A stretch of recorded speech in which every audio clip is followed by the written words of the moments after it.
ওয়াকারুজ্জামানের যুদ্ধ প্রস্তুতি একটা নতুন ডেলিভারি শোনা গিয়েছে বাংলাদেশের স্নেহপ্রধান ওয়াকারুজ্জামান স্নেহপ্রধান মানে শেখ হাসিনার স্নেহধন্য স্নেহপ্রধান স্নেহপ্রাপ্ত ওয়াকারুজ্জামানের মুখে যুদ্ধ প্রস্তুতির কথা শোনা গিয়েছে, কিন্তু যুদ্ধ করার জন্য তারা প্রস্তুতি নেয় না।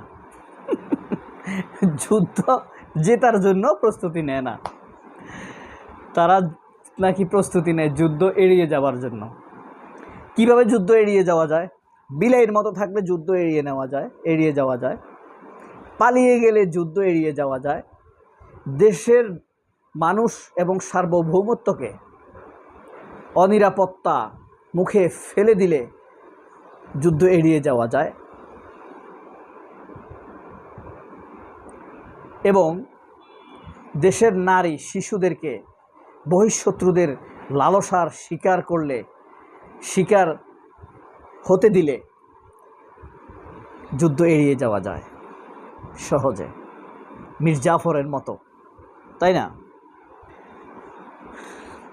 তিনি সেনাবাহিনীর একটি বক্তৃতায় এই মন্তব্য করেছেন। বাংলাদেশের মাফিয়া টিভি আর টিভি এটা নিউজ করেছে, দেখেন, আমরা যুদ্ধের প্রস্তুতি নেই যুদ্ধ করতে নয়, বরং যুদ্ধ এড়াতে। স্নেহপ্রধান শেখ হাসিনার স্নেহপ্রধান। কতক্ষণ হাসেন? এটা হলো একজন সেনাপ্রধানের বক্তব্য। যাই হোক, জেনারেল ওয়াকারুজ্জামান বলেছেন, আমরা যুদ্ধের প্রস্তুতি নেই যুদ্ধ করতে নয়, যুদ্ধ জিততেও নয়। যুদ্ধ জিততে নয় এটা বলেনি, মানে যুদ্ধ করলে না আপনি যুদ্ধ জিতবেন, যুদ্ধ জিততেও নয় যুদ্ধ করতেও নয়, বরং যুদ্ধ এড়িয়ে যেতে। যাই হোক, সেনাপ্রধান ওয়াকার বলেন, শক্তিশালী প্রতিরক্ষা ব্যবস্থা ছাড়া আপনি স্বাধীন পররাষ্ট্রনীতি প্রণয়ন করতে পারবেন না, সম্ভব নয়। আমরা যুদ্ধের প্রস্তুতি নেই যুদ্ধ করার জন্য নয়, যুদ্ধ এড়ানোর জন্য। প্রতিরক্ষা খাত নিয়ে তিনি বলেন, দেশের আমদানি রপ্তানি সমুদ্রপথ নির্ভর হওয়ায় নৌবাহিনীর সক্ষমতা আরও বাড়ানো জরুরি। একই সঙ্গে বিমান বাহিনীর আধুনিকায়নের প্রয়োজনীয়তারও কথা তুলে ধরেন তিনি। টাউট আধুনিকায়নের কথা বলতেছে, এখন কত কিছু বলবে এসে। একই সঙ্গে তিনি বলেন, রোহিঙ্গা সংকট একটি জাতীয় সমস্যা, এটি সমাধান সবাইকে সম্পৃক্ত হতে হবে। ধরেন শেখ হাসিনা এখনও ক্ষমতায় আছে, তাহলে ওয়াকারুজ্জামানের বক্তব্য কেমন হতো?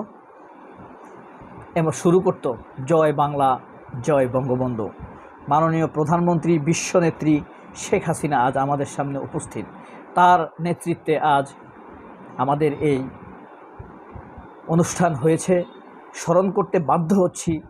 তার দিক নির্দেশনায় বাংলাদেশের সেনাবাহিনী আজ পৃথিবীর অন্যতম সেরা সেনাবাহিনী, তার দিক নির্দেশনায় বাংলাদেশের নৌবাহিনী পৃথিবীতে অসাধারণ এক বাহিনীতে পরিণত হয়েছে। এগুলা বলতো না? এগুলাই বলতো। এখন একটু যৌবন দেখায়। বাংলাদেশের সংবাদপত্রগুলো যেরকম, হাসিনা ক্ষমতায় থাকলে হাসিনা ঠিক আছে, হাসিনা ক্ষমতায় থেকে গেলে সব ভুল, সমালোচনা আর সমালোচনা, চরিত্র খারাপ।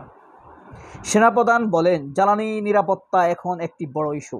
এখানে একটি ভালো কথা সে বলছে, স্বাধীনতার 54-55 বছরেও দ্বিতীয় রিফাইনারি গড়ে না উঠায় পরিস্থিতি আরও জটিল হয়েছে।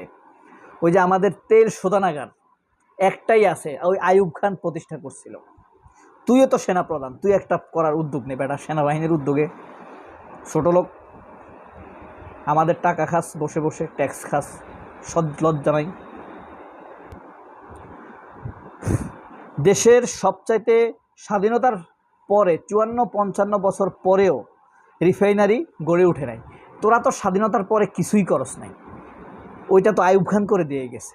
এটা বলতি শরম লাগে? বাটপার, বেঈমান। সেনাপ্রধান বলেন, বর্তমান বিশ্বে অত্যন্ত চ্যালেঞ্জিং, প্রতিনিয়ত নতুন নতুন সংকট তৈরি হচ্ছে। জ্বালানি নিরাপত্তা এখন একটি বড় ইস্যু। দেশে একমাত্র রিফাইনারি ইস্টার্ন রিফাইনারি থাকায় চাহিদার তুলনায় খুব কম পরিমাণ অয়েল পরিশোধন করা সম্ভব হয়। বাকি জ্বালানি উচ্চ মূল্যে আমদানি করতে হবে। স্বাধীনতার 5 দশক পার হলেও দ্বিতীয় রিফাইনারি গড়ে না ওঠা পরিস্থিতি আরও জটিল হয়েছে। কেন করস নাই তোরা? সেনাবাহিনীর অন্তত একটা থাকুক। সেনাবাহিনীর অনেক হাসপাতাল আছে, পরিবহন ব্যবস্থাপনা আছে, ভূমি ব্যবস্থাপনা আছে। একটা ফুয়েল ম্যানেজমেন্ট থাকলে কি হয়? এসপি নামে একটা থাকুক, সেনা পেট্রোলিয়াম, সেনা আটা আছে, সেনা ময়দা, সেনা চিনি আছে না? সেনা পেট্রোলিয়াম থাকুক একটা নামে, আমরা এসপি। ব্রিটিশ পেট্রোলিয়াম একটা আছে না, বিপি, আমরা এসপি নামে কিনব, সেনা পেট্রোলিয়াম। প্রতিরক্ষা খাত নিয়ে বক্তব্যে তিনি বলেন, দেশের আমদানি রপ্তানি সমুদ্রপথ নির্ভর হওয়ায় নৌবাহিনীর সক্ষমতা বাড়ানো আরও জরুরি। একই সঙ্গে বিমান বাহিনীর আধুনিকায়নের প্রয়োজনীয়তার কথাও তুলে ধরেন তিনি। সমাপনী বক্তব্যে তিনি আশা প্রকাশ করেন, এনডিসি ভবিষ্যতে এ ধরনের কোর্সের সংখ্যা আরও বাড়াবে এবং অংশীদাররা নিজ নিজ ক্ষেত্রে অর্জিত জ্ঞান কাজে লাগিয়ে দেশের উন্নয়ন নিরাপত্তায় ভূমিকা রাখবে। গত 5 থেকে 23 এপ্রিল পর্যন্ত অনুষ্ঠিত 3 দিন ব্যাপী ক্যাপস্টোন কোর্স 2026-এর এক সমাপনী অনুষ্ঠানে অনুষ্ঠিত ক্যাপস্টোন কোর্স ফেলোদের সনদ বিতরণ অনুষ্ঠানে ওয়াক আর উজ্জামান এসব কথা বলেন।